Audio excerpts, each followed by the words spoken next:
I did walk 500 miles shortly after moving to Montana from Colorado in 1987. I decided I really want to know what my backyard consists of. And I was on the corner of Yellowstone, the northeast corner. And so I launched this 500-mile walk.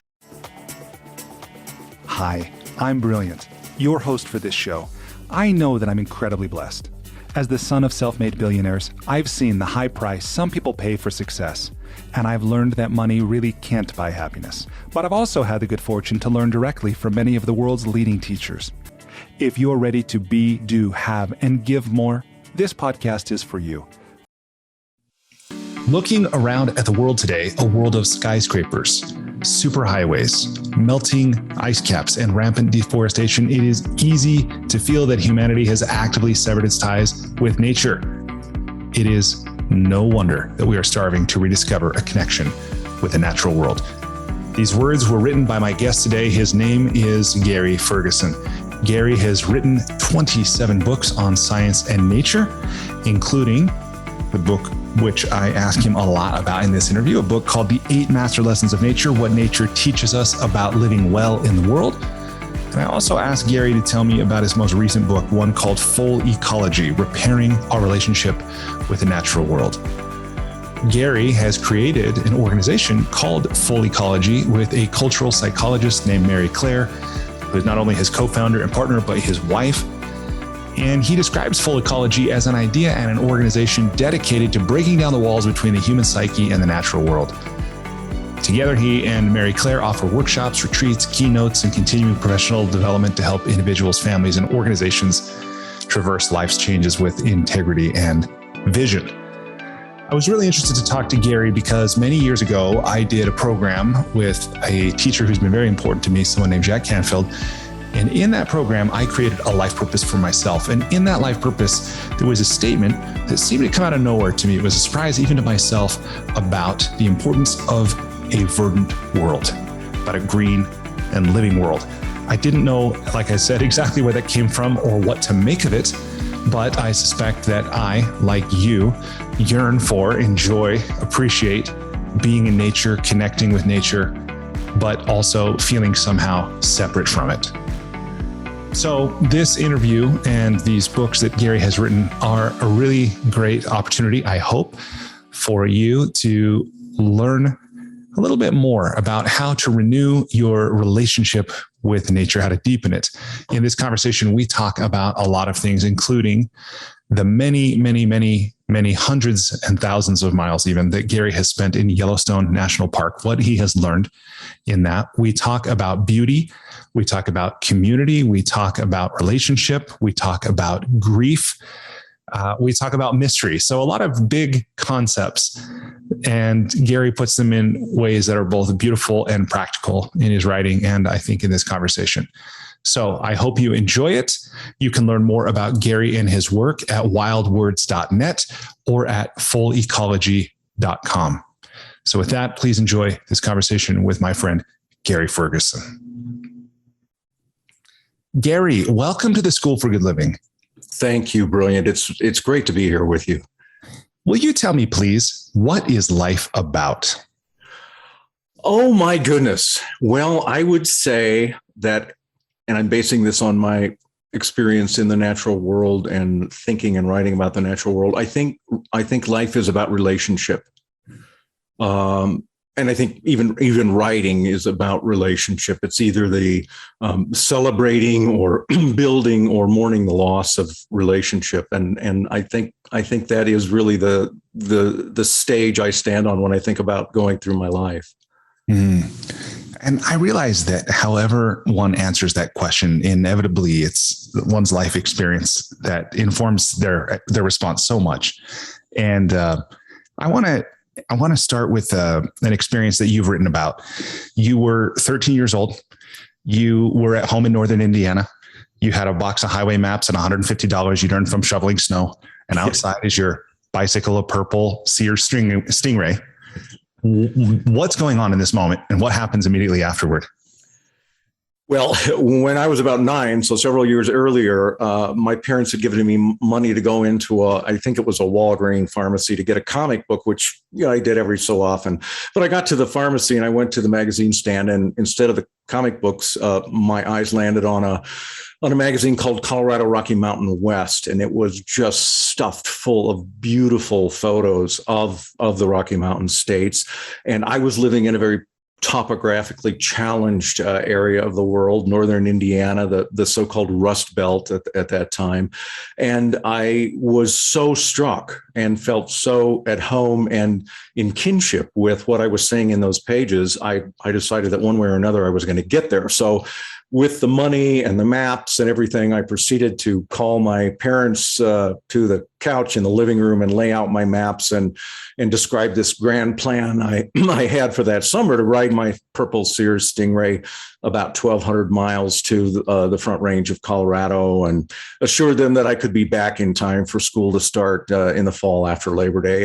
And inexplicably, they said no.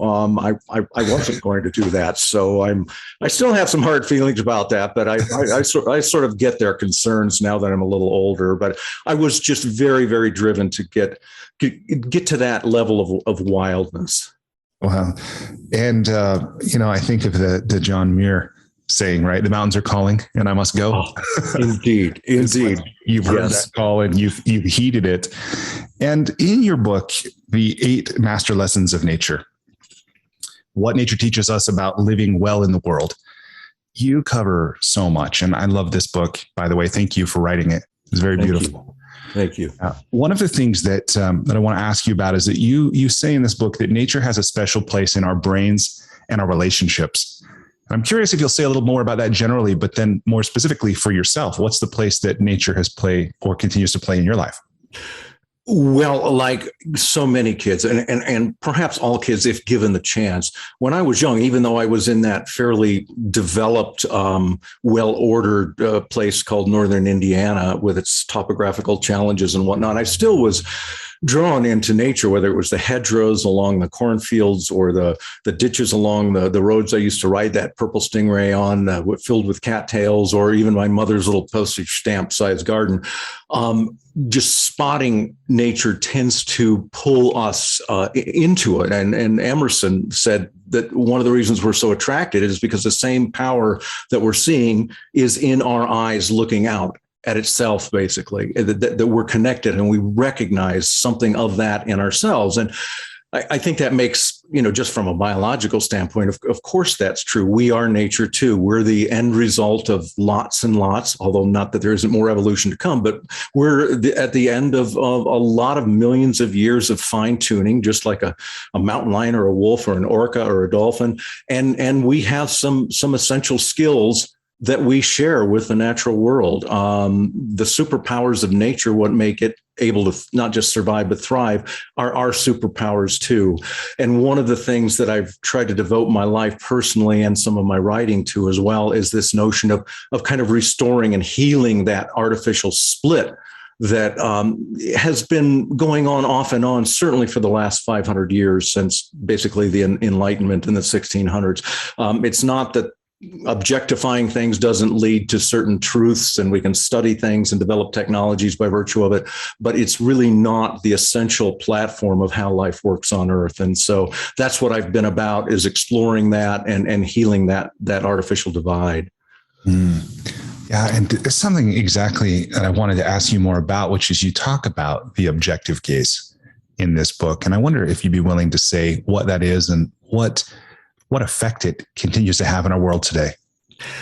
Yeah, I'll go back to that Enlightenment, the 1600s, the birth of modern science, which again was a wonderful thing. It gave us a set of tools by which we can understand the world and develop everything from blue jeans to rocket ships to great medical breakthroughs. So I'm not dissing that particular way of seeing the world, but it was predicated on understanding the world as a collection of things, of parts. And if you were a scientist, and to some extent this is very true still today, depending on the kind of science you do, you want to isolate that thing you're studying and minimize the impacts and effects of everything that's in context. So if you were studying a bird, you'd want to minimize the effect of the tree. You'd want to minimize the weather, the insect population. You'd want to zero in on that bird and find its essential truths. That's very useful, but it's also so artificially limited as far as what really goes on. I'm very heartened by modern science and biology, especially because the cutting edge now is really less about proving that life is evolving by virtue of those classic physical laws that Newton and Descartes and Bacon came up with and were so good at applying through mathematics. It's more about thinking, wow, a lot of what goes on in the world, maybe even more of what goes on in the world, has to do with processes and chaos theory and quantum mechanics and interrelatedness that is just staggering in its complexity and its ability to improvise. And so it's an exciting time. And I think that objectification that we learned so well that got transferred into virtually every institution, educational, government, whatever, has led us to become sort of feeling like I'm an isolated thing in a world of other isolated things. And it's a very lonely place to be. And more significant to your question, I think, is the fact that once you hold something out as other for purposes of study, it certainly opens up and has opened up, opening up entire groups of people who don't look like you, people who don't think like you, whether it's religion or race or sexual orientation, whatever it happens to be. There's an objectification tendency that's really quite entrenched in us right now, and it has horrific consequences. The biggest one to me being the elimination of the very diversity that nature teaches us is essential for people and every creature on Earth to actually thrive on planet Earth. Yeah, no, I'm with you there. And I once heard a woman, you probably crossed paths with, Julia Butterfly Hill. Yes. I heard her say, we talk about throwing things away, but there is no away, right? And how I think that speaks to this sense of division or separation that we live with. And science, I think, is guilty of it, if guilt is a factor. But I think so is our natural, system of commerce, where this is my home and I have the deed to prove it. And, this is my line and like all of these things. And it's very different, right? Worldview from, say, Indigenous worldviews in some pretty significant ways. And that's something also that you talk about in this book, an experience you had with an Ojibwa woman, told you a story, was a storyteller. It helped you understand not only the power of stories, but as I understand it, also the relationship that can be created or maybe made visible through a story. I wonder if this is a useful place to go in our conversation about, and I'm always kind of skeptical to do this because I don't want to hold up another culture as like the ideal and it's the answer and we're all wrong or anything like that. But what in your travels and in your studies, you've learned that maybe we're remembering or we could benefit from when it comes to Indigenous wisdom. Yeah, Amelia Lagarde is the elderly Ojibwe woman who I spent time with in the Duluth area. And she certainly reminded me, as had other Indigenous storytellers, that when it came time to deal with a crisis in the community, for instance, if there was a teenager who was getting into all sorts of trouble, they didn't ground the teenager or spank the teenager. They sent the teenager to the storyteller. And the storyteller would tell a tale that included characters going through things that might be very similar to what that, maybe animal people characters, very similar to what that particular young girl or boy was going through. And through that identification and through the power of story, that young person was able to find maybe a light that would guide their way through that difficult time. The story that I mentioned in the book that she told me was one called When Butterflies Taught Children to Walk. And it's really about the power of beauty. And she said, when I was leaving her, if you tell that story, and she said, I hope you will, just keep in mind that we don't tell that story to remind us of one of the obvious themes in the story is that you don't want to give children everything. You don't want to lay it in their lap. They have to reach and struggle and strive for what they want. That's how they grow. She said, we get that. We don't tell it for that, but we tell it because when we're in pain and when we're suffering loss and when we're in the midst of grief, sometimes we forget that beauty really will help us get through that and lead us to the other side. And so those stories, and we are all story loving and story inhabiting people. And whether or not we're able to react to a major crisis like climate change will depend not just on the technology, but the technology itself will be developed and energized by virtue of the stories that we're telling about our relationship with the earth. Yeah, that's beautiful. And that whole view of beauty is what will help us heal, or maybe, I don't know what the term is, to deal with grief, is such a beautiful perspective, and one that had never occurred to me. And I've been touched to understand a bit of your story, that you're no stranger to grief. And I suspect that's part of what helps you to be such an effective communicator. Maybe there's an empathy or a compassion that you have just with people you've never even met, people, that you don't know, who will read the words you're sending out into the world. But what have you learned? What have you learned about grief? Yes, I'm thinking of this line by Stanley Kunitz, the poet, that how will the heart reconcile itself to this feast of losses? And that's really what life includes. It's not all life includes, but all of us have either been in grief, are in grief, or will be in grief over something in the future. One of my biggest tragedies in my life was to lose my wife of 25 years when we were in a terrible canoeing accident up in Ontario on the Kapka River. And interestingly, she had requested many years before, and then reminded me of it, oddly, just a couple of days before she died, that if something ever happened to her, she wanted her ashes scattered in her favorite places, her favorite wild places, 5 different places. And so that was a great gift to me, because after her death in that horrible, dark place that seems eternal in those moments, she, through that request, got me out into those places, into those wild places, with all the lessons of beauty and other things that they held, so that the wheel of grief kept turning in me. I kept moving forward. It wasn't linear. There were some days that were, back steps. But the fact of the matter is, what I learned about grief in that experience is something that storytellers like Amelia Lagarde reminded me about as well. And that's that across thousands of years of storytelling, we see 3 qualities, mostly identified with nature, that keep showing up. And the storytellers are basically saying, if you want to live well in the world, you must maintain relationships with these 3 qualities. And a lot of the stories are absolutely about those, one or more of those 3 qualities. So one of those qualities we've already talked about is beauty. The other quality that I found in nature when I was out doing these scatterings was community. The fact that there aren't those individual isolated things. There is only the community. There is no tree, there was no animal that would exist without it being held in that web of community. And the third thing is mystery, that you need to have a relationship with the mysterious.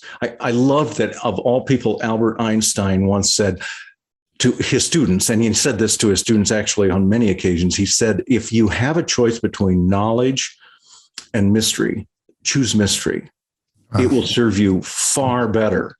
And, that really took me aback, given the size of his left brain intellectual capacity. He still felt that mystery was essential to having a sense of potential in the world, of being present and having that wonder that opens up in us as children still be present and potentially open up for us as adults. So those are the 3 things that those qualities are what I was reminded of when dealing with that grief. And I think those 3 qualities got me through.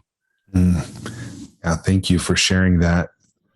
I was very touched. I don't remember who you were speaking to, but I found a video on YouTube of you sharing that story of your canoeing and how you were lucky to survive, and the story of the loss of your wife. And I was deeply touched, and for what it's worth, I'm sorry for your loss. Thank you, Brilliant. I appreciate that very much. I wouldn't wish it on anyone. And yet, like I said, we all must navigate. This is one thing I think in our culture that we're probably not particularly good at, and that's grief. And this is really showing up even when it comes to talking about and trying to come up with solutions for something like climate change. It's perceived as a bummer, and I feel so guilty that we've done this to the planet. Yes, and those feelings need to be held up, they need to be embraced, and they need to be moved through. And pretending that the situation isn't there because we're uncomfortable with the grief that processing will involve is slowing us down terribly. Yeah, well, I think you're right about we don't necessarily know like what to do with it or how to be with grief. But I think that's just a subset of, I think when it comes to emotions, when it comes to feelings, that we don't have a deep understanding or vocabulary for, these kinds of things. And we're learning, I think pain awakens us to some degree. And I think we're going through that. And I do want to talk to you more about climate change. And I realize full ecology is a big part of your work now. Before we go there, though, just maybe on the topic of relationships and renewal, perhaps, I was deeply moved by what you wrote about wildfires. And I really, really appreciate what you said about how relationships, I don't know exactly how you worded it, so maybe you can share it with me now, if you remember, about when we don't address kind of the smaller things that can burn. I don't know how to say that. That it can become a big conflagration in our relationship. So first of all, there's a beauty in nature, how it has this renewal. And then there's a relationship to our relationships that's useful. And all of that in the background, I do want to ask you about Yellowstone. And I understand you did a 500-mile walk around and probably spent a lot more time. And we're there for the reintroduction of the wolves. So, man, there's so many places, but maybe we can start with just Yellowstone, if that's okay. Sure. And to respond to your fire question, of course, here again, we're back to us being storytelling creatures, because we're reaching for metaphors in what's going on in the world around us and trying to use them to build steps to where we're going. And so for me, and I have written about wildfires quite a bit, one of the reasons we're in such dire straits climate change is a big part of it, but also because we've allowed the fuel load through the suppression of fires for about 70 years, beginning in around 1920, to build up to the point that instead of these stand maintenance fires, which were really quite mellow by comparison of what we often see today, but that were necessary to burn through and return those dead branches and dead trees to the soil. In the Intermountain West, especially, the only way biomass, or the primary way biomass returns to the soil and returns the nutrients to the soil to grow the next forest, is because of fire. We don't have the kind of microorganisms to the degree that a wetter place does in the Northeast or the Northwest. So fire is a big part of returning that biomass and returning the nutrient potential. So we let all of that thinking fire was the enemy and fire was bad, we launched really quite literally a war against wildfire, and we put out everything. And that allowed these things to build up. And in that sense, yes, I see a metaphor that's useful to relationships, whether it's friendships or intimate relationships, is, are we processing? Are we taking the stuff that's laying on the floor that needs to be addressed and returned as a nutrient to the soil? Are we processing that, or are we just pretending and hoping that everything will work out on its own? The other thing about fires that I apply to, I think, human relationships routinely, is the fact that when nature is disturbed, and wildfire can, especially with the mega fires, which are fires over 100,000 acres, it's a huge disturbance. How the forest recovers in the face of a wildfire depends on two things. One, does the forest itself have ways of blunting the major impact of the trauma? And again, we could ask ourselves with this in our relationships. So a ponderosa pine, for instance, you can see as they get bigger, they drop their lower limbs. So sometimes there aren't any limbs for the first 15 to 30 feet. That's so that the fire flames don't climb the ladder of those limbs and crown out the tree and kill the tree.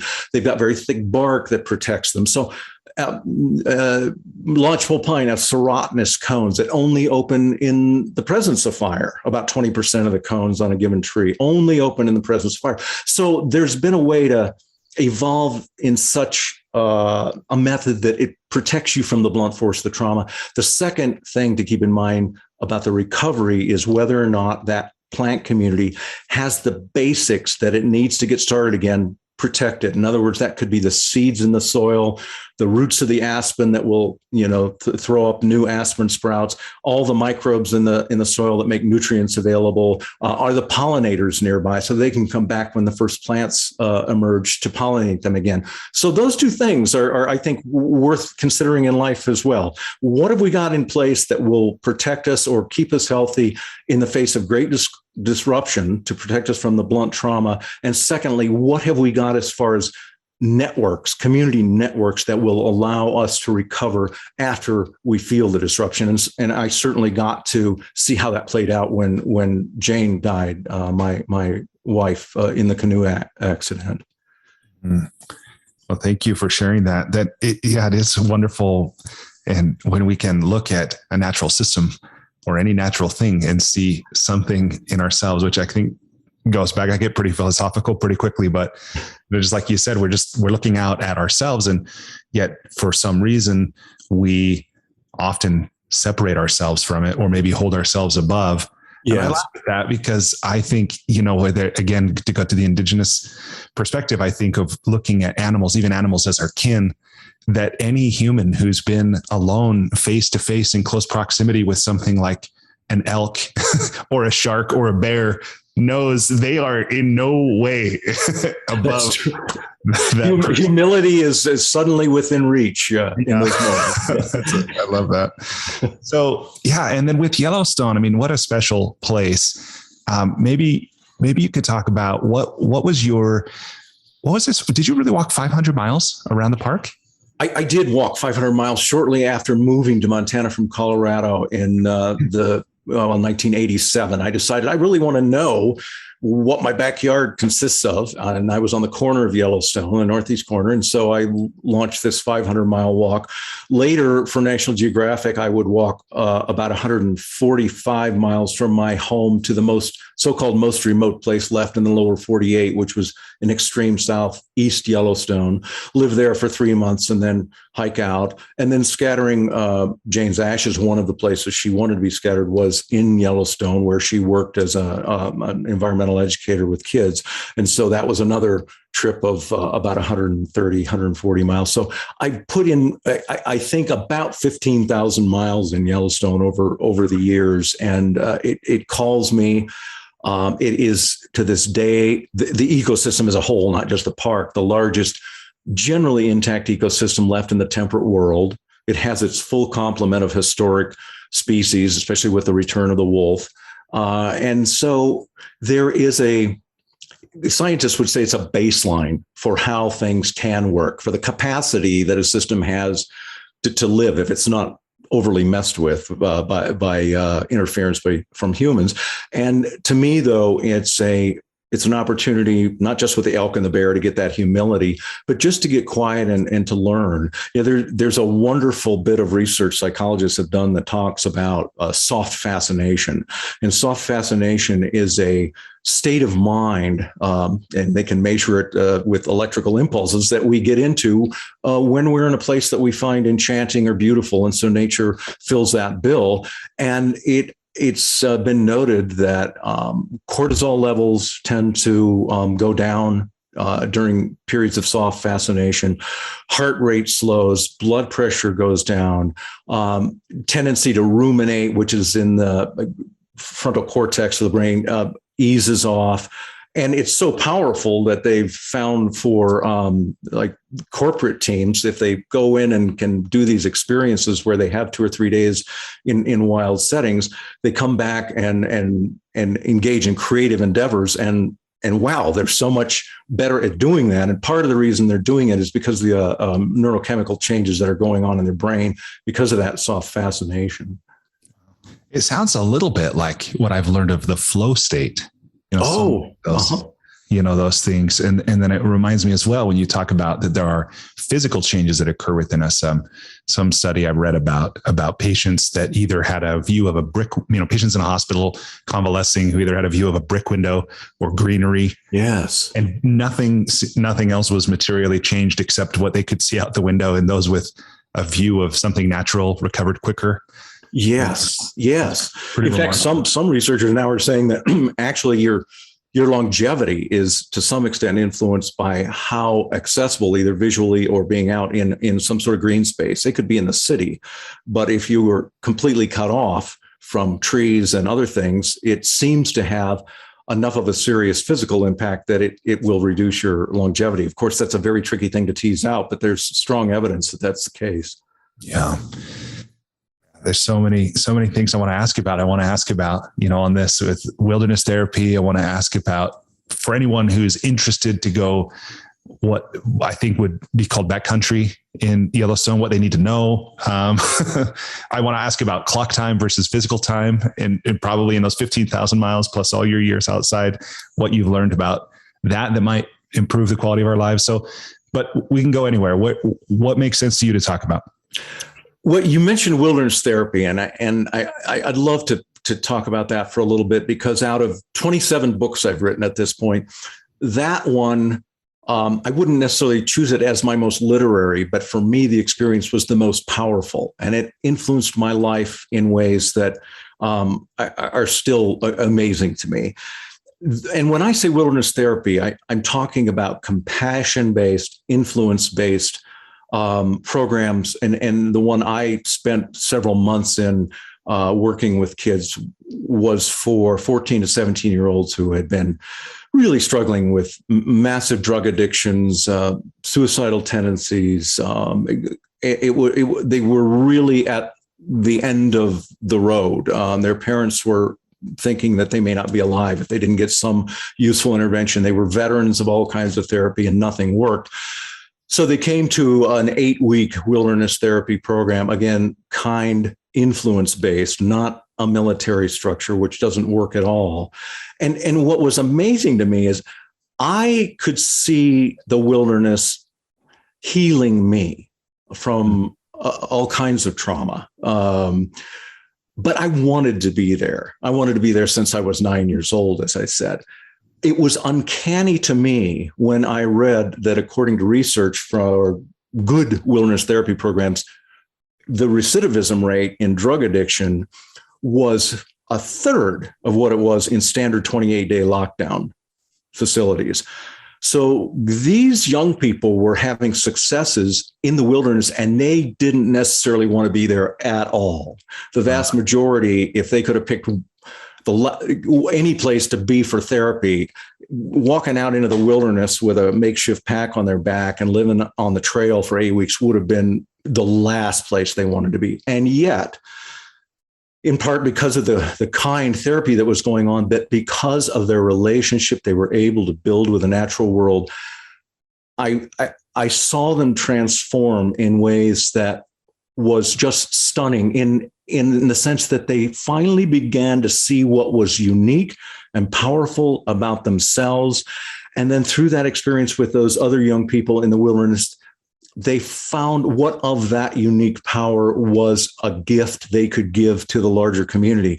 And I followed 9 of those 12 kids who I spent time with for a year. And then I got in touch with, I followed 12, and then I got in touch with 9 of those 12 10 years later. Wow. And when I asked them, how come this worked so well? You tried all this other stuff and this worked, even though you weren't all that excited to be in the wilderness at all. Lo and behold, the 3 answers they gave most commonly: first place where I ever was, where what I did mattered. So it really mattered how comfortable the group was based on what I did. There's community. It was the first place I'd ever been in the presence of something truly beautiful, which I thought was somewhat tragic for a 16 or 17-year-old to say. And the third thing was, it was the first time I ever felt like I was part of something bigger than myself. And some use the word God, some said creator, some said great spirit. So there's beauty, there's community, there's mystery, all over again, coming home by virtue of the day-to-day, astonishingly satisfying experience, difficult experience, but satisfying experience that these kids had in the natural world. And I walked out of that, and I'm still in touch with some of those kids. And every day I am reminded in the face of all kinds of difficult things going on in the world that these qualities and these empowerments, by virtue of us being in relationship with each other and with the natural world, are still available to us without fail. That's remarkable. And yeah, just hearing you, I imagine there will be some people listening to this who are raising kids who are having challenges, and they're maybe feeling like they don't know what to do. And maybe they've heard of this or even considered it, but even not, like for me, this is the first time I've ever realized that, they're not all wilderness therapy programs are the same. No. Yeah. Not at all. And there are, unfortunately, perhaps less than there used to be, but unfortunately, really heavy discipline based, almost boot camp models. And the outcome studies from those are not impressive. And it makes sense because in the more influence based, you're identifying your own unique power and how to access that for the benefit of yourself and the group. In the other, you're having somebody sort of yell at you to impose a kind of infrastructure in you about how you should be and how you're coming up short. Those are very, very different therapeutic processes. Yeah, no doubt. And I have a theory that punishment doesn't work. So I agree. Any approach that approximates that is not likely to be effective, as far as I can tell. So, well, thank you for sharing that. Okay, let me turn our conversation then to full ecology. Okay. Which, by the way, one reviewer on Amazon called the most important book of our times. That's a pretty strong. Love that guy. Yeah, which is pretty amazing. But tell me, let's see, I had one question in particular. So maybe this is a place to start. But I understand that this book is largely about confronting the climate crisis. But of course, that's not the only crisis, whether it's deforestation or overfishing or overpopulation or so many other loss of biodiversity. But how can we confront climate crisis or any of these big, like existential challenges we're now facing without losing heart? Yeah, that's a great point. Part of it is, again, making space for grief. That's going to be part of our journey. But full ecology came in the wake of the 8 master lessons of nature, and it's intimately connected to it. I happen to be fortunate enough to be married to a very celebrated social scientist by the name of Dr. Mary Clare, and she, besides being in a graduate school at Lewis and Clark College, teaching and preparing therapists and psychologists and public leaders for 30 years, she also consults with corporations and nonprofits. And what she's really good at is helping people understand that in addition to the essential ecologies out there, we tend to think of ecology as us taking care of the planet. Her point is that while that's all well and good, we also, if we want that to be successful at all, have to take care of the ecologies that exist inside of us and between us as humans. And she's worked with Yellowstone and many other places where people just don't tend to think in those terms. It's more, I've got to save this place.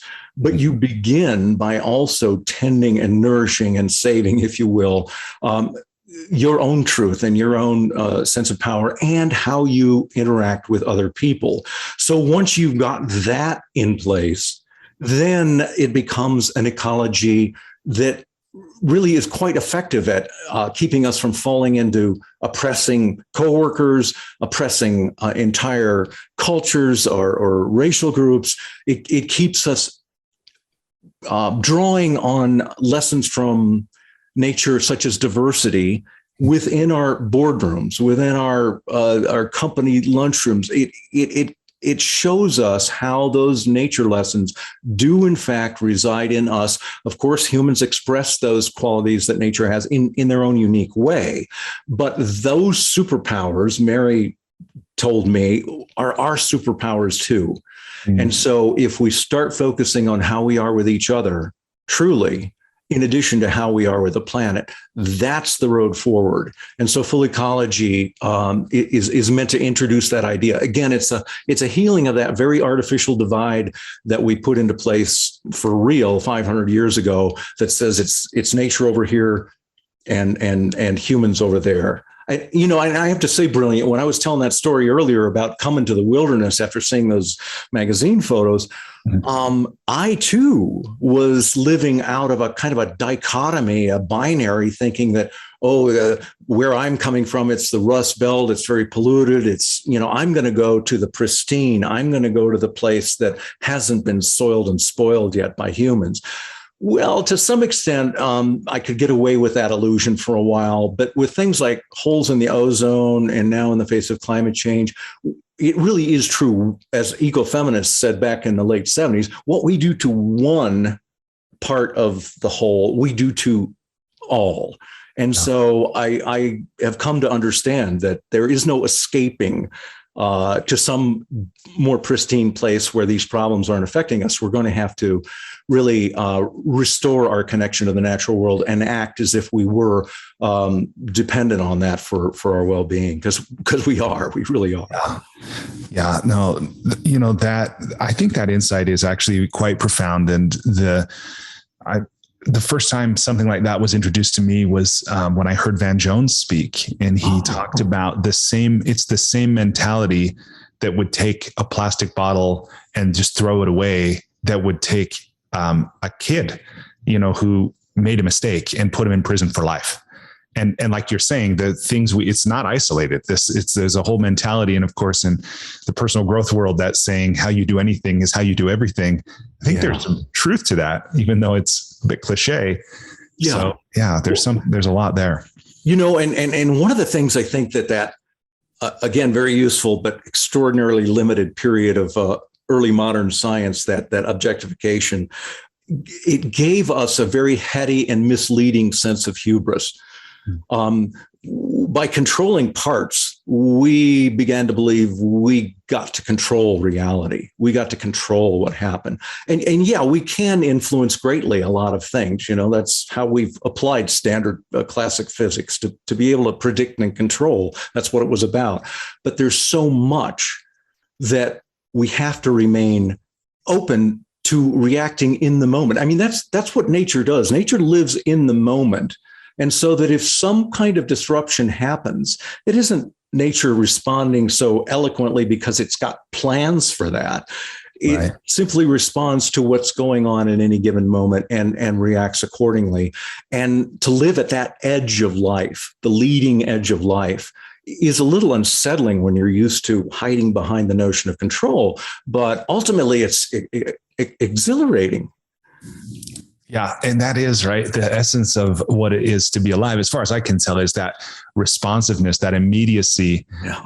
There is, I remember a teacher of mine, a spiritual teacher, said, it's always only ever today in the universe. Right. I love that. I love that. Never is not this now and later, here and there. It's just, and life shows that, right? Yeah. It's so powerful. And then here we are with our words and our concepts and, like all of these ideas that in many ways, I think, separate us from that aliveness that's available. Good point. Well, I'm just looking at things and on that topic, by the way, of life and nature, I love what you wrote in the 8 Master Laws, that nature doesn't lose energy by virtue of relationship. It gains it. The efficiency of nature is always in service to life, creating life. Yeah. It's really true. And, there's no such thing on planet Earth as a rugged individual. We love that image in America, especially rugged individual. Pull yourself up by your own bootstraps. I'm not saying that there isn't some value in the general notion, but there is no such thing as a rugged individual. We are all in community. And, one of the things that I should mention, we're talking so much about relationship and interdependence. This is something that, had we kept the feminine, the archetypal feminine qualities alive as they were 4,000 or 5,000 years ago, through a variety of ways that we created theology and so forth. But long story short, we ended up pretty much kicking out the goddesses that were populating a lot of theology, and ultimately reducing the freedom and the worth of girls and women. So we cut off basically more than half of the world's wisdom by virtue of suppressing and oppressing and objectifying girls and women, and cutting ourselves off as men from the archetypal feminine. And archetypal feminine refers to energy.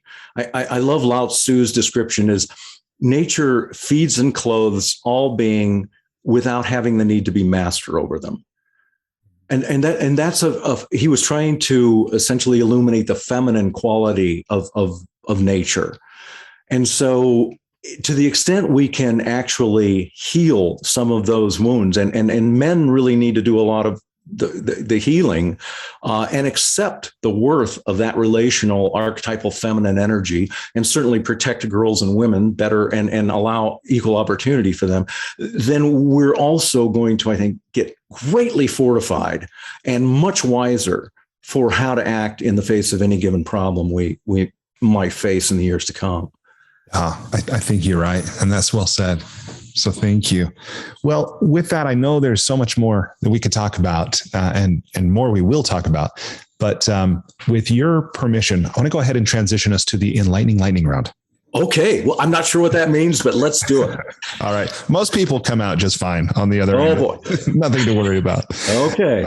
Okay. So again, this is a series of questions on a variety of topics. You're welcome to answer as long as you want. My aim, for the most part, is to ask the question and kind of stand aside. Okay. So, okay. Question number 1, please complete the following sentence with something other than a box of chocolates. Life is like a invitation to participate more deeply. Okay. Question number 2, what's something you've changed your mind about in the last few years? I would say it's not changing my mind, but it was opening up to just how important interconnected and interdependence qualities are, not so much biologically in the natural world, because thanks to a lot of great teachers, I got that very strongly over the last 30 years, but in relationships. And whether that's a group that I volunteer with, or whether it's my marriage, that is so important to understand. And probably I had a blind spot by virtue of growing up a fairly privileged white male, in the 60s and 70s. I just didn't really put much attention to that. But I do think that one way I've opened up, and one way my life is more satisfying now, is to give full measure and full importance to that truth, the value and the beauty and the power of our interdependence. Right. Thank you. Question number 3. Now, this might be a stretch, but if you were required every day for the rest of your life to wear a t-shirt with a slogan on it, or a phrase or a saying or a quote or quip, what would the shirt say? Reclaim your human nature. Awesome. Okay. Question number 4. What book other than one of your own have you gifted or recommended most often? Probably, can I say, well, I just have to pick one. No, it's okay if it's more than one. All right, I'll say 2. Okay. Refuge by Terry Tempest Williams, first. Secondly, Where Rivers Change Direction by Mark Sprague. This is the one about wolves, isn't it? No, that is a collection of autobiographical essays about him growing up on a ranch in Wyoming back in the 60s and 70s and 80s. And it's beautifully done. Mark is an extraordinarily gifted writer. And if you haven't read that one, I couldn't recommend it enough. And of course, Refuge is just fantastic. Not familiar with either of those books, but I'm grateful to make their acquaintance. So thank you for that. Yes. And Terry Tempest Williams has Utah connections. Indeed, she does. Yes. Yes. Why Refuge? Why is this an important book for you? I think Terry did an extraordinary job in my mind, in my reading of it, in opening up her relationship to family and to the natural world and to the wounds that people have inflicted on themselves by not treating relationships, not treating the natural world as well as they could, that it had a very, I've been talking a lot about the archetypal feminine and whatnot, but it had a sense of the power of feminine and the power of relational. Again, these are qualities that live in men too, but it lit me up in that way. So it wasn't just the poetry of her language, which is often just really impressive, but it was the power that she revealed by virtue of the relationship she focused on. Wow. What are you reading right now? Well, I'm rereading actually, The Death of Nature by Carolyn Merchant, which came out in, I think it was 1980. I hope I'm not misstating that. And that is a really, really interesting read if your audience is interested. She's one of those academics that crosses every T and dots every I and has footnotes just everywhere. So it for a nerdy reader, which I often am, it was wonderful. But she really goes back to some of what happened in that era of Enlightenment science, and talks about not just this objectification that we were able to entrench, but also the fate of the feminine perspective, the female perspective, and how that kind of accented the blind spots that we created through that objectification. So it's really quite marvelous. Gives me a stronger sense of understanding of how we got where we are today. Wow.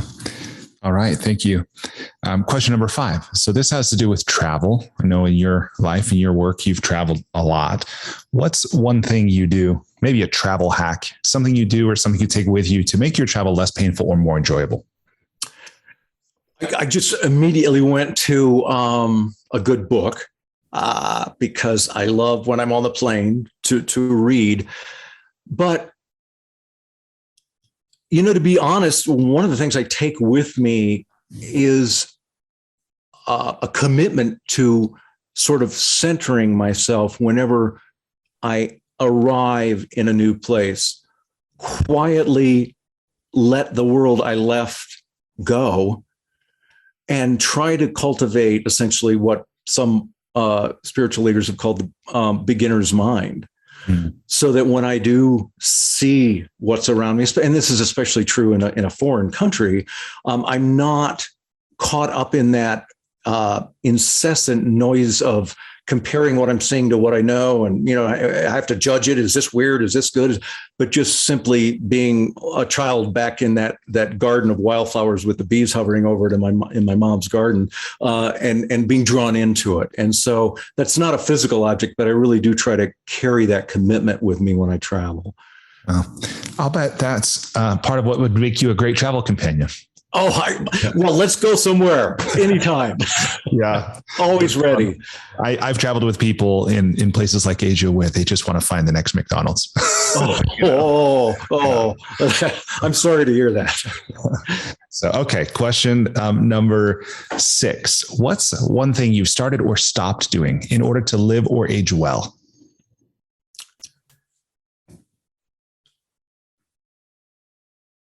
I have not entirely stopped, but I'm working on stopping living in the future, anticipating, or let's be honest, I should say worrying about these things that may or may not happen. Because it's true, as you mentioned earlier, it's only ever today. And that's where life happens. It can't happen in the past and it can't happen in the future. And every time I walk out in the natural world, I'm reminded of that because that's how nature is existing. So I really am trying to stop. I had a pretty feverish tendency in my younger years to get all worked up about things that might or might not happen. And it really is a way that I felt ultimately that I was missing my life. Wow. Well, good that you've recognized that now and not 20 years from now. I know. Yeah. I'm getting old. And it reminds me of that thing by Twain about I'm an old man and I've known many troubles, most of which have never come to pass. That's beautiful. Absolutely beautiful. That's great. Okay. Question number 7. What's one thing you wish every American knew?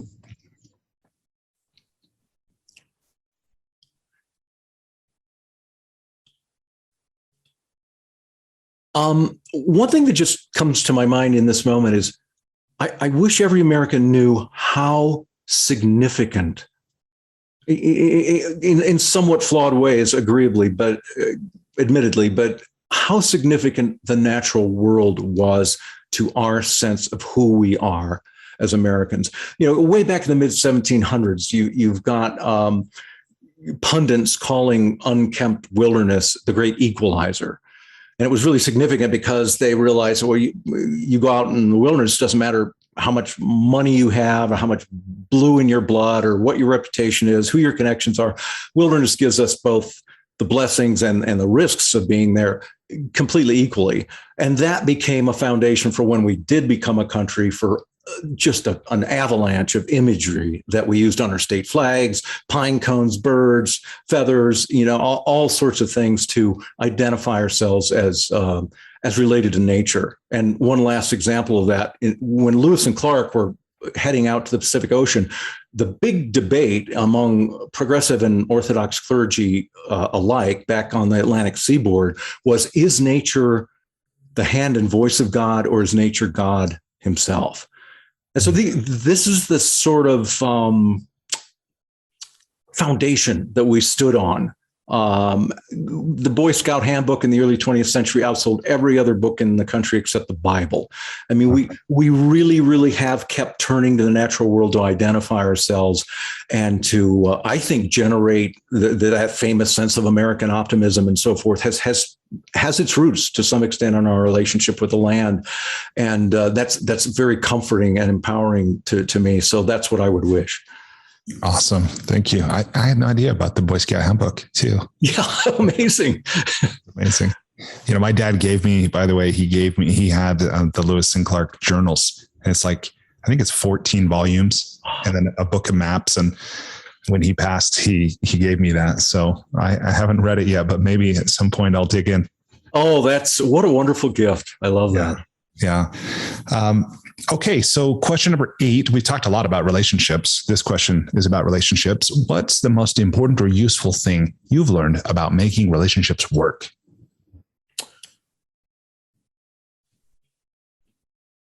To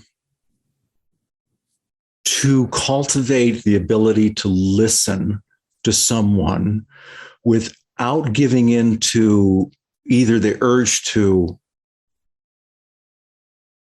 pigeonhole them by virtue of what I think they're hearing, or draw up on stories I think I know about them.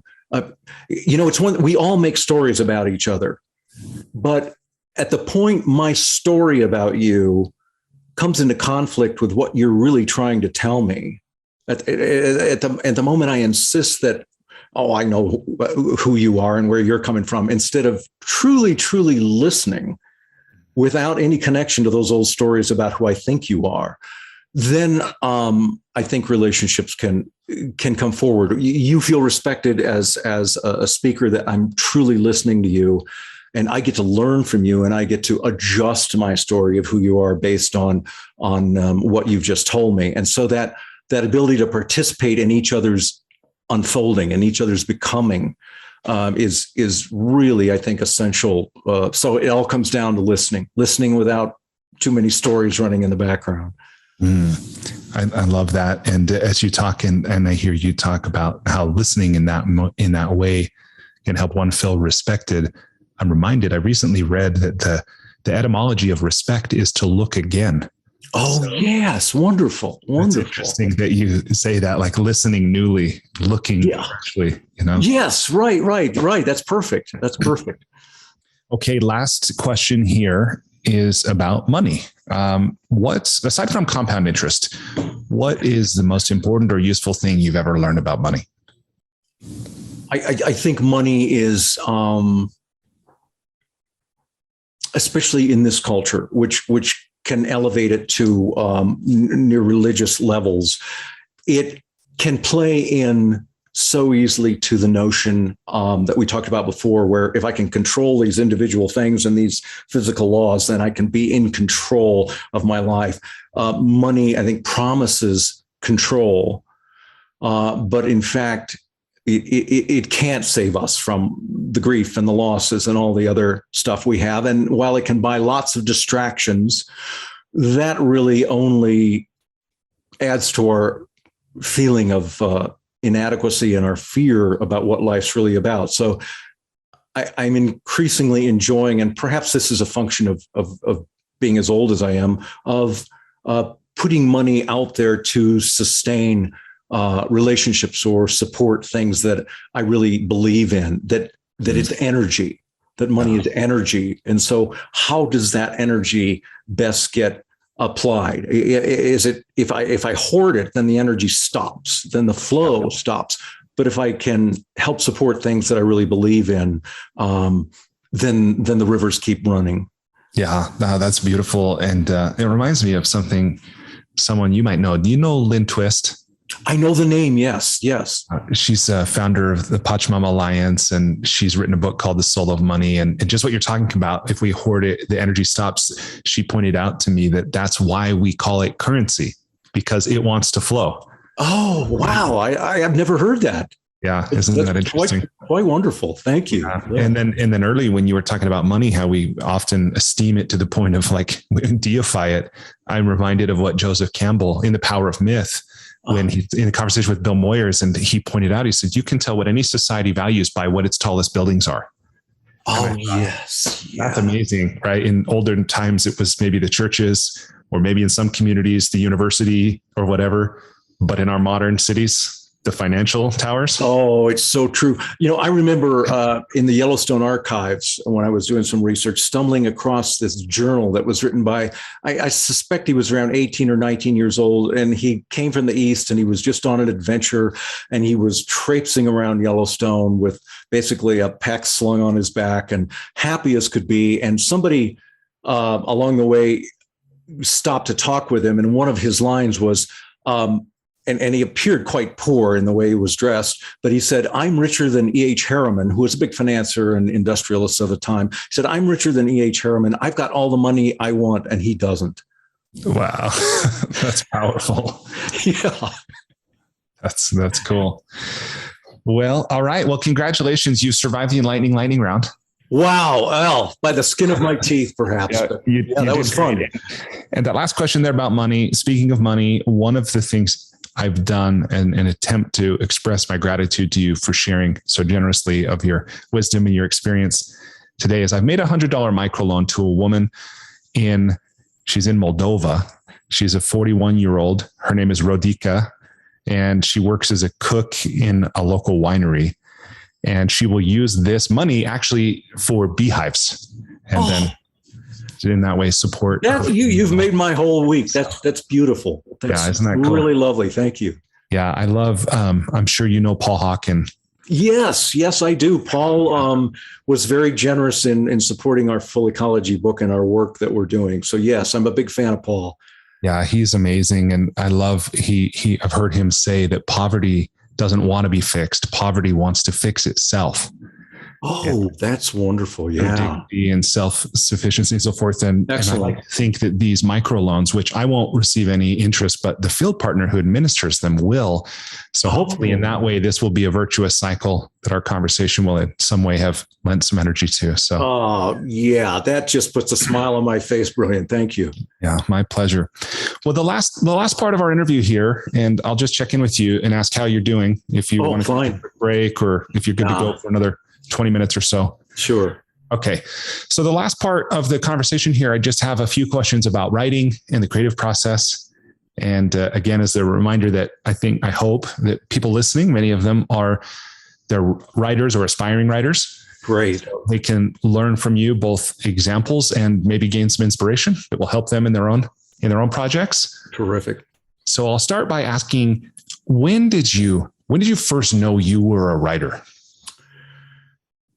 Well, I started keeping journals probably about the age of 13 or 14, writing some poetry. Of course, it was the typical journal of kind of pouring my heart out about different things or celebrating adventures that I'd had or whatnot. And I think as I closed out my high school years, I began thinking more seriously about how satisfying I found writing. And then by the time I got to college, I was an environmental science major. I was not a writing major. I knew if later I was going to apply myself to being a writer, I wanted to write about the natural world. That was what I wanted to focus mostly on. And so almost all of my 27 books have been about the natural world in one form or another.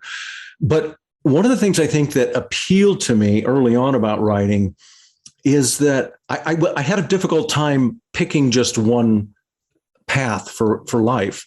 Okay, I'm going to be an engineer, or I'm going to be a lawyer, or it was hard for me to imagine picking one path. And writing had the potential, and it has delivered in spades, of going out in all kinds of different circumstances, talking to all kinds of different people, living through them, different lives. And so it's been extraordinarily satisfying for me, who has so many different interests, to be able to pursue them. The other thing is, writing has really been good for an essential quality of what I think makes for a good life for me. And that's to be able to continue to break the frames that we build around how we think the world works.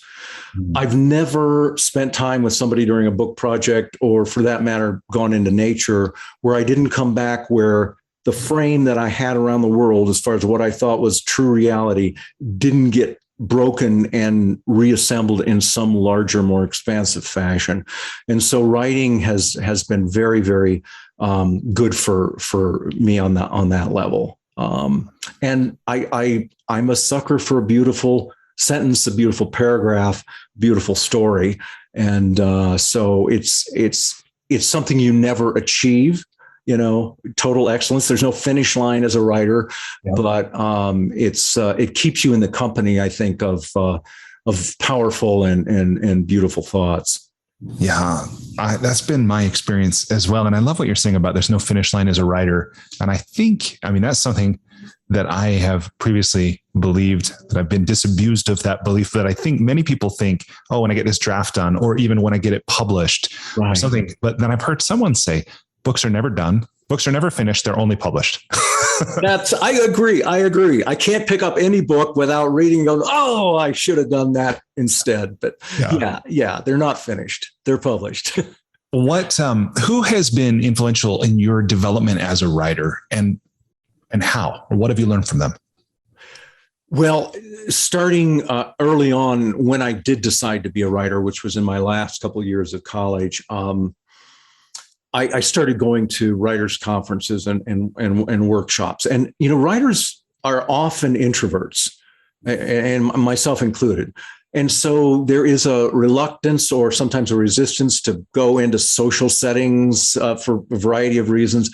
But the fact of the matter is, those helped get me grounded. I started to at least understand the mechanics of, if I don't submit a story idea that I've got for a magazine in this accepted format known as a query, which adheres to very strict rules, and I just keep sending the stories in, I'm probably never going to get published. But it didn't have anything to do necessarily with quality of the writing. It's that there's a formula, if you will, about how to communicate your ideas. And so to learn those sorts of nuts and bolts was essential. If I had to do it over again, I would do even more of those kinds of workshops. I taught for 10 years in a Masters of Fine Arts low residency program at Pacific Lutheran University, Rainier Writing Workshop. And that really helped me see through my students' fast and deep progression, that, again, having somebody who's a little better than you, a little wiser in the ways of the writing world, who can convey essential ideas about technique, having those people in your life helps you lift off ultimately. Again, no such thing as a rugged individual. Yeah, that's right. And right back to that about community. I want to go back to the thing you said about when you decided to be a writer in your last few years of college.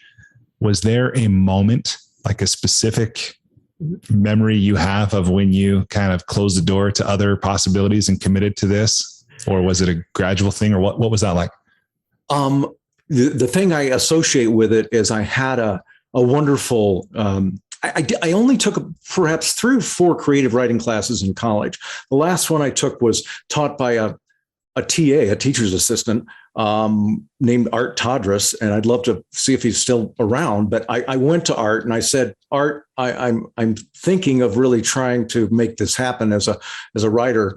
And he said, it's an exceedingly difficult path, but I think you can do it. I think you've got the ability to do it. And so with that confidence that Art put in me, sort of in my pocket, I just decided, okay, what do I need to do? And I immediately started going around, finding out who the writers were in the Midwest that weren't too far away, calling them, asking if I could visit with them, and what they had to say as far as advice. But it was Art's encouragement that really, I think, gave me the confidence to take the first steps.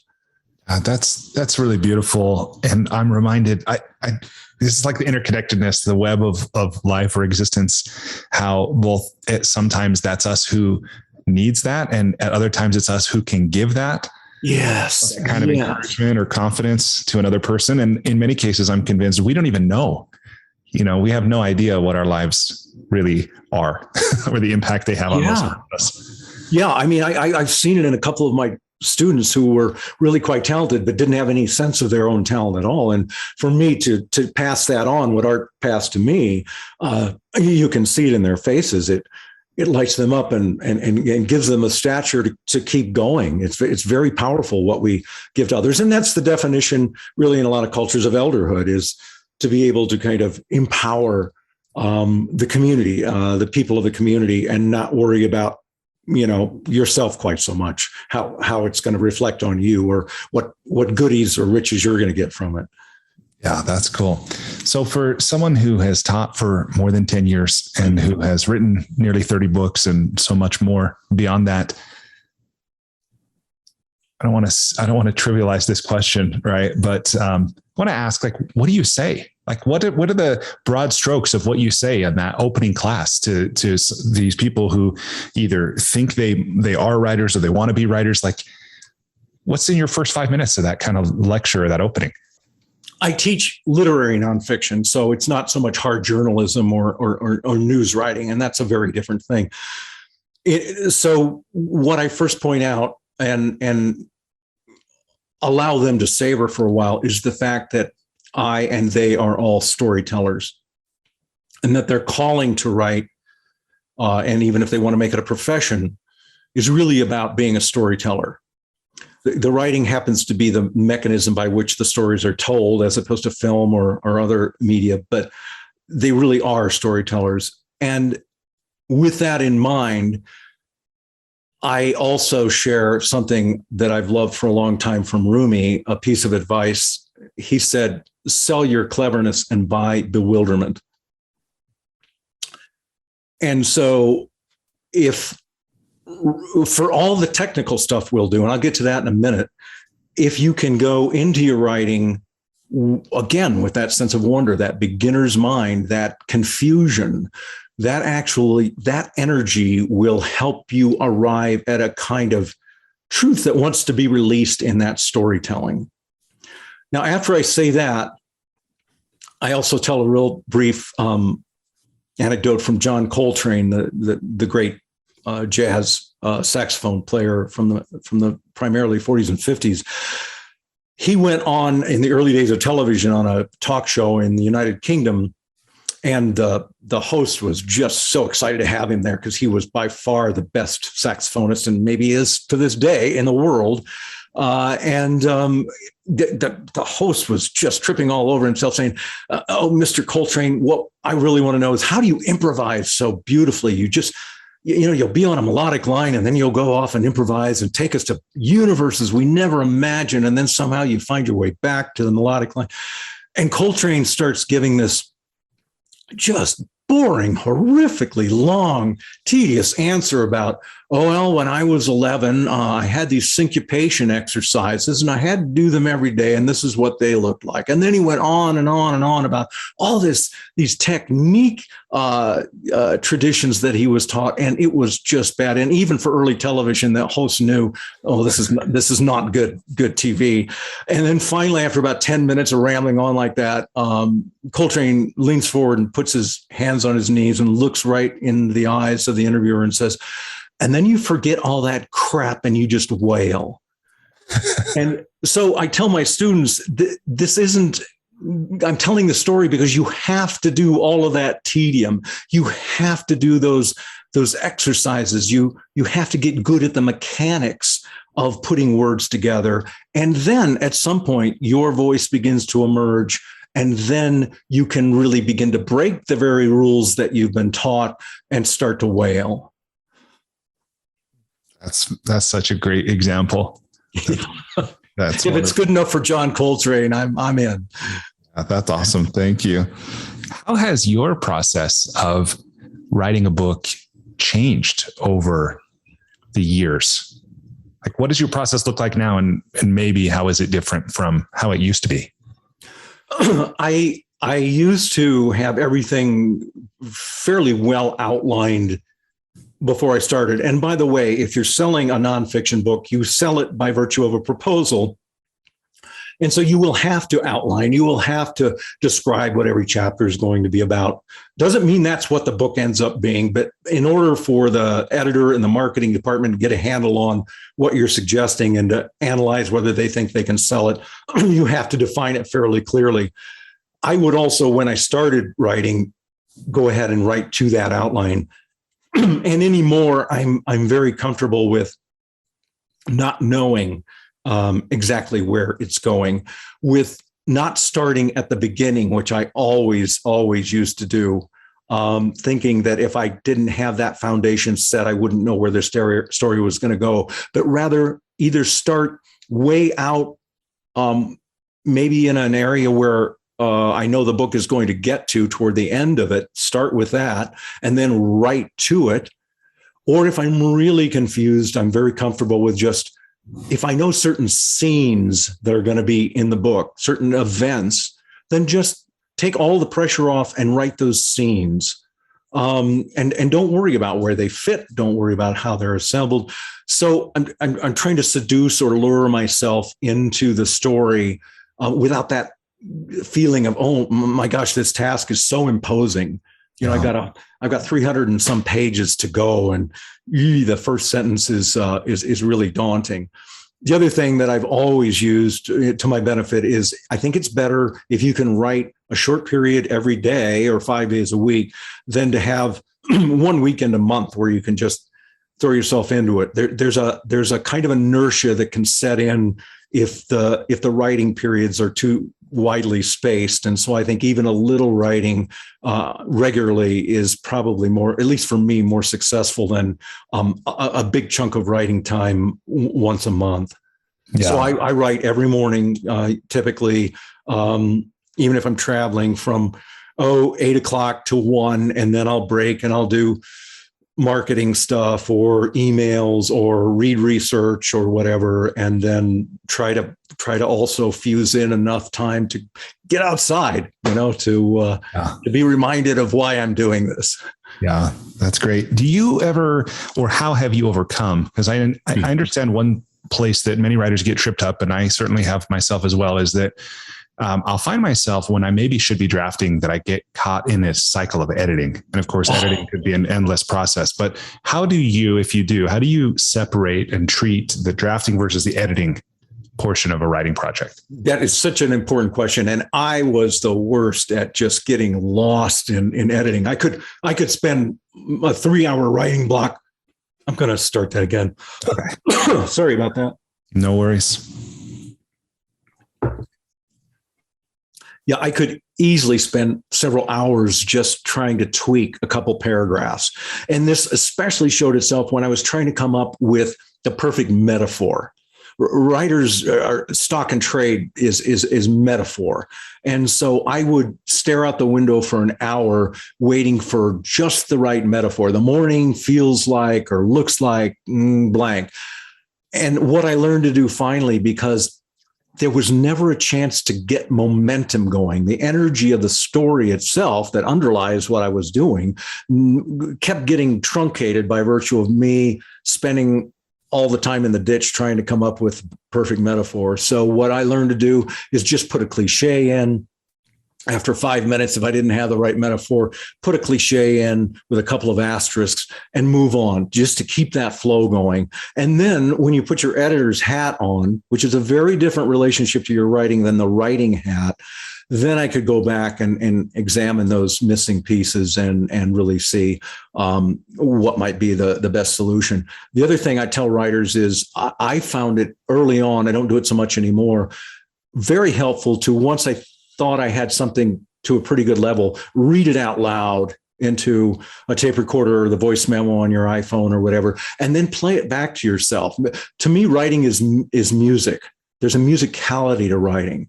And if you read it, you'll not only hear awkward word choices and bad metaphors, but you'll also hear whether or not it has that musicality to it, whether it breathes across several pages. And so that really was helpful to me.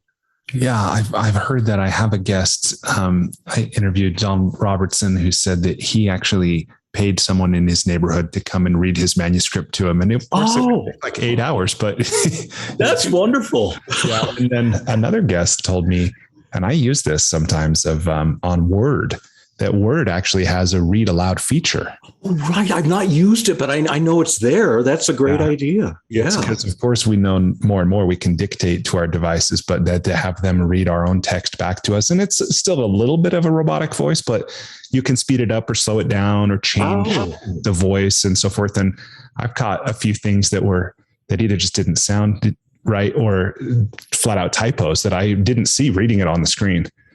Yeah. You know, one of the books, when you asked me what I was reading besides The Death of Nature, I'm reading right now is, I love Isabel Allende, and her latest novel is Violeta. And she uses semicolon, which some editors are really against, but she uses them as an artist. And when you read her writing, you can really see how the grammar she chooses. Is this going to be a period? Am I going to break with a couple of asterisks when I come to the end of a certain thought to let the reader exhale? Am I going to lengthen the pause with a semicolon? I mean, these sound like the minutia John Coltrane was talking about, but they collectively really add up and help you create the rhythm that your writing deserves. Yeah. And it's all part of a style too, right? We all have or can develop or discover. It reminds me, I came across online a few months ago, someone had taken works, these were all in the public domain, so a little bit older now, but he had removed all the words and left only the punctuation. And you could look at an entire book and it would have the title at the top and then just the punctuation on a whole poster. And it was cool. Wow. That really has my mind going. I'd love to see that. That was pretty interesting. So, okay. So the last few things here, I want to turn a little bit to marketing, promotion, sales of books, partly because somebody pointed out to me once that a New York Times bestseller, it doesn't say New York Times best writer. It's a seller, which is kind of interesting. Good point. And then the other thing is a teacher of mine, Jack Canfield, the guy who wrote Chicken Soup for the Soul. Sure. He introduced me to the idea that if we write our books and then we just expect that someone else will sell it or that people will somehow find it, that we're likely to be sorely disappointed because most of us write for someone to read, right? And hopefully to have a difference in the world in some way. But with all that as background, I'll just ask you, what have you learned about marketing and selling a book that has helped you or that has been challenging to you? Like what have you discovered about book sales and marketing? Well, I cannot agree more with your premise about the mistake that happens when you think somebody else and what Jack was saying about somebody else taking responsibility for the dirty work of selling. I certainly thought the same thing through the first 5 or 6 books I did. I did the best I could do, and then another team member was supposed to come in and take over the responsibility for selling it, and everybody would be happy, and the tide would rise, and we'd all sail away. Not true. It was 30 years ago essential that the writer take responsibility for selling a book, and now it's more essential than ever. There are very, very few writers left who get any kind of book tours. Things are done through social media. Things are done through interviews with, various shows devoted either to the topic or to the subject of writing. To the extent you can have your friends and your connections and contacts on Facebook and Twitter and Instagram share what you're doing, the better off you are. And there are, of course, ways to boost those posts by paying for ads. But it all, to be honest, that level that has come on so strong through social media in the last 15 years has just left my head spinning. But the fact of the matter is, all of us, if we believe that what we've done can be and perhaps should be shared, if we were writing so that people would read it, if that's the act of community that is driving who we are as writers, and I believe it is, then just swallow hard and learn those rudiments of social media. Do all you can to have a good web page. Make sure that people who are influencers or who are in the media get an opportunity kindly and with a short glimpse of what you're doing, and can become an advocate for what you're doing, because it's going to be that community that either allows the book to sell or doesn't. This is not the time anymore where, again, New York publishers, which is mostly what I work with, they're not taking out quarter page ads in the New York Times to, advertise mid-level writers. That's just not happening. And so more and more of the responsibility, there are things now called satellite radio tours that you can set up, where you basically sit at your home and either through Zoom or a phone, get in touch with lots and lots of folks who are doing shows that are looking for guests who are writers. There are media guides out there that can point the way to where those people are, where those shows are, just like where to sell your books and where to sell your magazine articles can be supported by books like The Writer's Market and The Writer's Handbook, thousands and thousands of potential markets in those handbooks. So become familiar with those things and put those on your shelf and use them often. Awesome. Thank you for that. Thanks for breaking that down. I would just ask, as maybe a final question, what advice or encouragement would you leave people listening with that would help them either develop the momentum that we talked about, or get unstuck if they are stuck, or just begin if it's only a dream they've been harboring? What do you say to people to help them get their own projects across the finish line? A couple things. I heard a lovely comment by a woman writer who I met, who declared, and I think it's true, the first draft of anything is crap. Okay. And it doesn't matter if you're Mark Twain or if you're Terry Tempest Williams or who you are. It's going to be not that good. So acknowledge that, because I think sometimes, especially when you're first starting out as a writer, what's in your head is so beautiful, and what lands on the screen is so mediocre at best. But that's part of the process. Good writing is good editing. So really devote yourself to going back carefully, patiently, and editing, and make that mediocre writing good, but don't expect it to come out good in the first place. The other, a bit more philosophical thing I'd say is, Robert Frost once said an interesting thing to me. He said, most of the changes we think we see in society are just old truths coming in and out of favor. I think writers are about telling truths that come in and out of favor in their lives. A lot of what you write over the course of your life is going to be about what is most true to you, what elicits the most passion and commitment in you, enthusiasm. And so the more you can really be with yourself and come to know yourself and to get in touch and welcome, embrace those truths, I think the more power you're going to have in your writing, but also the more clear it will become how can I pick a project? How can I define a project that will be valuable out there in the world? The more you know what's in here, the more likely you are to pick a path that will link it to other people. Yeah, that makes sense. That makes sense. Awesome. Well, Gary, I have very much enjoyed our conversation today. Me too, Brian. Thank you. Yeah, I loved reading the 8 Master Lessons of Nature. So thank you for that. And I'm looking forward to sharing this conversation with my community. Okay, awesome. Well, thank you so much. I will look forward to the time we connect again next. Sounds great. Be well. Take care.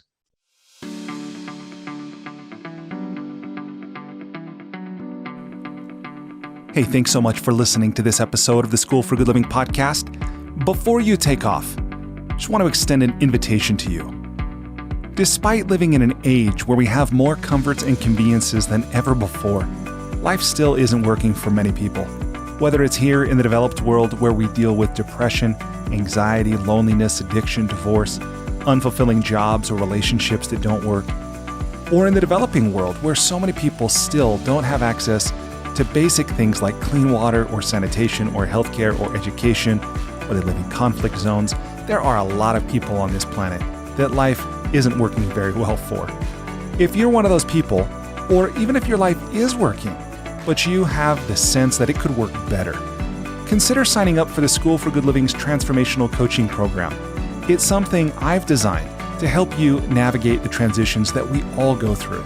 Whether you've just graduated, or you've gone through a divorce, or you've gotten married, headed into retirement, starting a business, been married for a long time, whatever. No matter where you are in life, this 9-month program will give you the opportunity to go deep in every area of your life, to explore life's big questions, to create answers for yourself in a community of other growth-minded individuals. And it can help you get clarity and be accountable to realize more of your unrealized potential. It can also help you find and maintain motivation.